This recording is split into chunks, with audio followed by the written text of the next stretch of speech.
Well, here we are. Another year down the track. And so I'm going to commence by talking about the last week. That week, the week that was. And what a week it was, if we look at it from the biblical point of view. What about the metaphysical point of view? Because that is what we are all about here. Easter Sunday is symbolic of the awakening of the spiritual consciousness of all of us. Not just about Jesus. Others have found it. Buddha found it under the Bodhi tree, and down through the ages we hear of many who have gone through that experience of expanded consciousness, where we've awoken from the stuff that's held us back from moving on.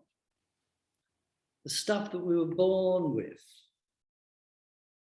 My goodness, whatever is in that stuff, it's time for it to be resurrected and the temple veil thrown open, and let's move on. But we give thanks for those past experiences, because without them, we wouldn't be here in this moment now and in the situation we're in now. And it's weird to think that we're actually using the power of God to have created those situations. We didn't know any better. It was a step on the way. And we thank God for the experience which brought us here. As Good Friday was a time of crossing out, releasing and letting go, Easter Sunday, thank goodness, is a time for rising up and affirming and bringing awakened awareness into our consciousness, into action in our life, and live that awareness, demonstrate awareness, be it now more than ever. St. Paul, when I was a child, I understood as a child. I thought as a child. But when I became a man, I put away childish things. Now, this new change can be gradual or unexpected. And usually it's the unexpected ones that throw us off beat. Rarely is it without any drama, and it never happens when we want it to happen. But like a caterpillar, changing into that butterfly, I just can't get over that wonderful experience. And also the phoenix bird rising from the ashes of its former self, so do we.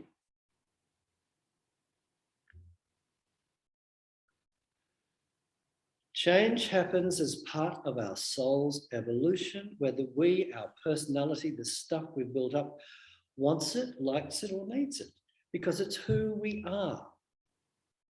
We are spirit and expression. I was speaking with someone yesterday, and it's amazing how some of the old Unity cliches become part of what we talk about. I am an expression, an individualized expression of the one presence and one power right here and right now in this very moment, and this moment is the only moment we've got. Spirit needs to express.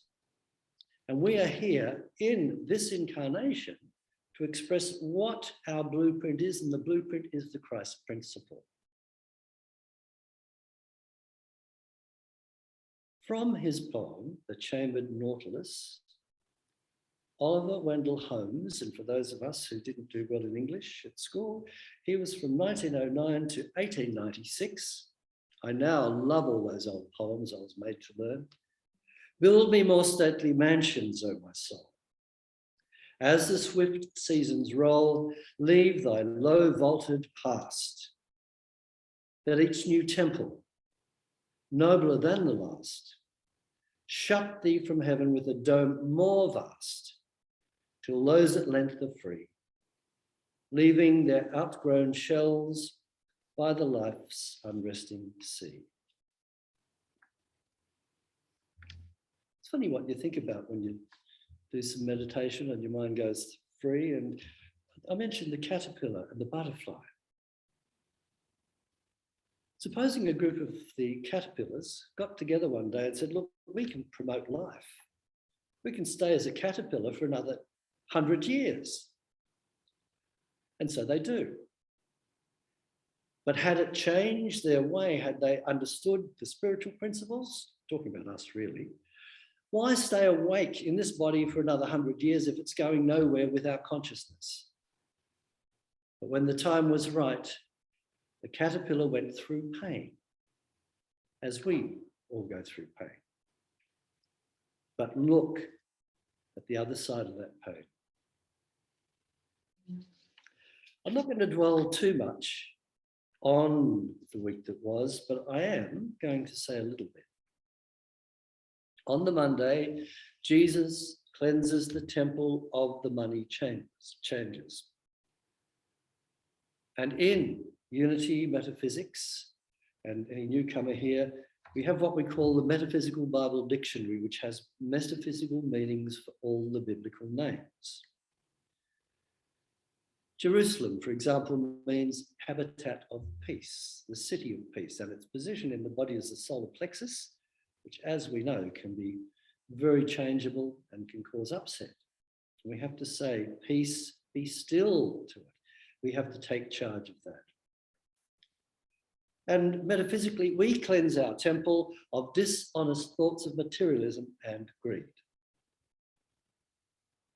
And it's noticeable that many visionaries from St. Francis, Bernadette, at Fatima, and especially the Roman Catholic mystics are told in their apparitions to build a church on this spot.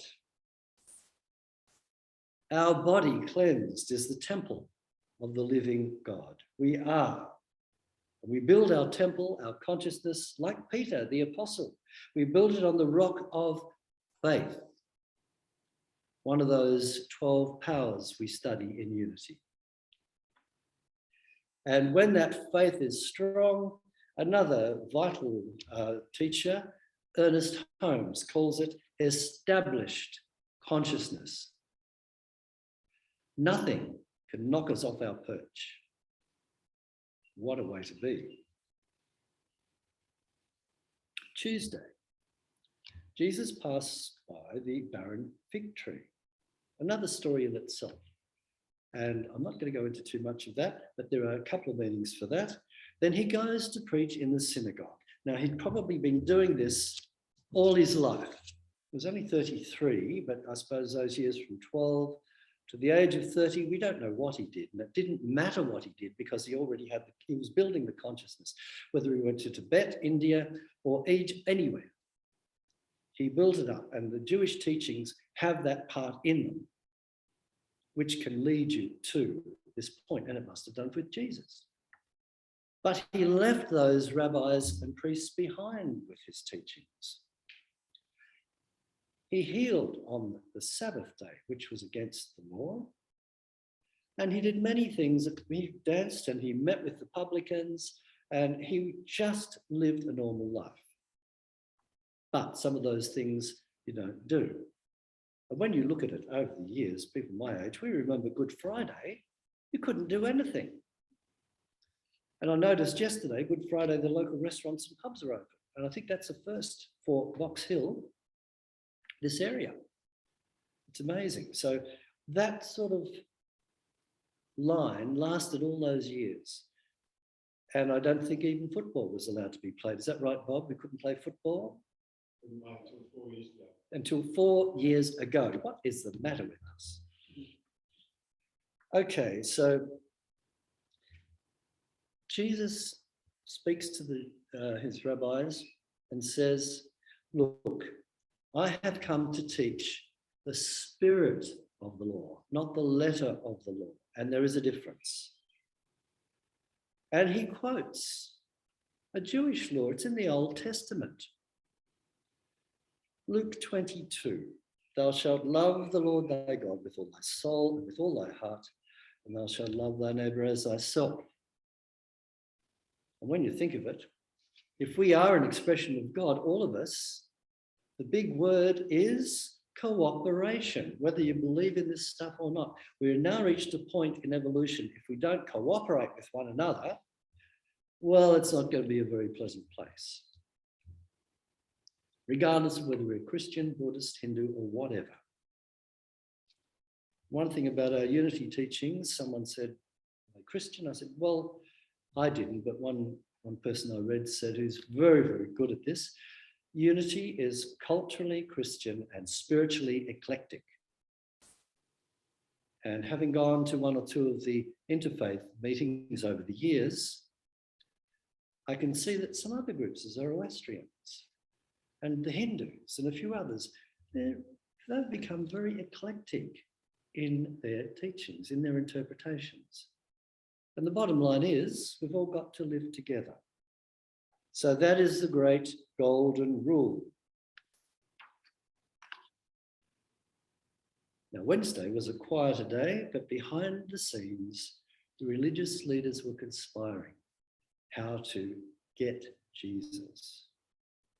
Now, we all know that feeling when you feel as if you're being watched or someone wants to have a go at you. We just know. And so Jesus had to live with that feeling that day. And it says in Matthew 26, there came unto him a woman having an alabaster box of very precious ointment, and poised it on his head as he sat nearby. It was probably one of the Marys. In Mark 4, this ointment is identified as spikenard. It was one of the oils used in the temple in Jerusalem. It has other therapeutic uses. It was reserved for deep-seated grief or emotional pain, and more symbolically nowadays in palliative care, we call it. It was used to ease the transition from life to death. Now, Judas came in and complained that this was a wasteful way to use the oil, Judas of all people, which was extremely expensive. And he said they should sell the oil and give the money to the poor. And Jesus said, the poor will be always with us. But he doesn't mean poor in gifts or anything, he means poor in spiritual consciousness. Judas is a thief. His character, and all the characters in the Bible from Adam to Jesus, represent a part of us. His character represents part of ourselves that will cheat or steal from us, that which is precious to our soul. For example, I might say, look, I'll get a new jacket. No, that one's too expensive, but isn't it fantastic? And we don't buy it, we settle for second best. Do we always have to settle for second best? That is up to us. One of the things I do remember in the hall in the castle, what is it, Windsor Castle? They have these big banquets where the Queen entertains the head of states. Have you all seen that big table? It's huge, seats about 50. And they bring out the best china, stuff going back to Queen Victoria and the Georges. The china, everything is done to perfection. And to me, that is great. And the Queen said, look, I just want everyone to know we don't dine like this every night. But there are times when you bring out the best for people. You wear your best. You go this to looking good, feeling it. And the best thing to do is to bring your consciousness of your heart open when you go to these places. Don't go there in a bad mood. So we need to give ourselves time to celebrate the good things of life. And in Song of Solomon, life is for living, celebrate it. Life is vibrant. The joy of life, the sensuality of life. It is just a wonderful place to be. And I want to make sure I don't get too bogged down that I take the everyday things for granted. I won't go into Thursday and Friday. It's too depressing if you take it literally. But we all have possibly seen Holy Communion. I think most of you have come across that. Some who in the Catholic Church and others. There is a new thought community. It's in the Minister's Book for Unity. I don't think it's fashionable these days, but I rather like it. I'm going to speak to Leslie about it one day. We might do it here. Very fashionable.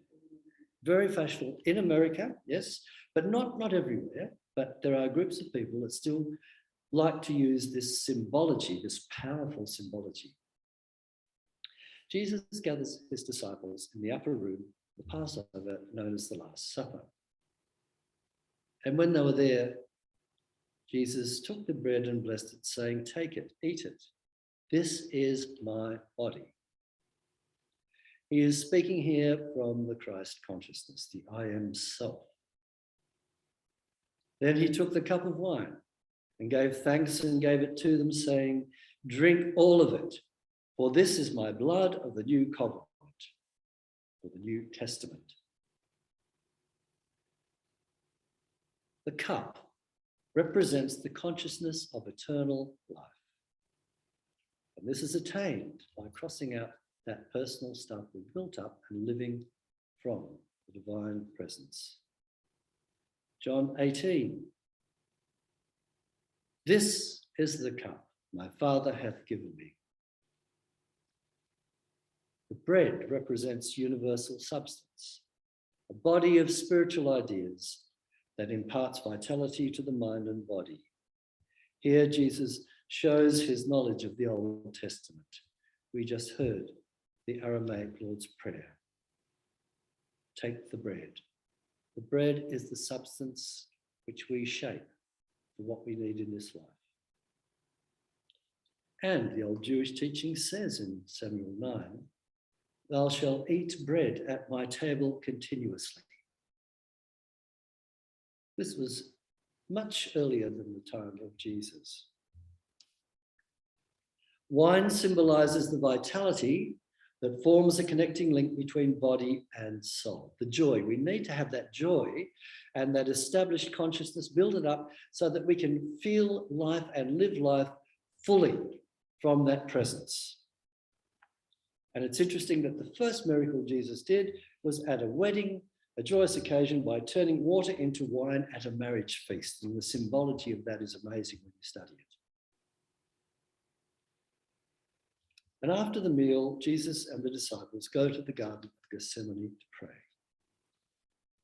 And no more of that, but Easter Sunday represents the resurrection of Jesus from the dead. But you know, weeks before, after raising Lazarus from the dead and before his so-called death, he says, "I am the resurrection." And he states, "Be of good cheer. I have overcome the world." Easter Sunday is a time, our time, to affirm and vision new beginnings, to break free from what no longer supports us. And where we read of Jesus on the cross, the veil of the temple was ripped apart. Our body is the temple, and the veil is on us, not on God. The veil is ripped away, and we can see who we really are. So, as Good Friday was a time of crossing out, so Easter Sunday is the time for raising up. We rise up in consciousness and we present a more expanded vision of who we really are, an individualized expression of the one presence and one power in whom we live, move, and have our being, always have and always will be. Blessings. Thank you.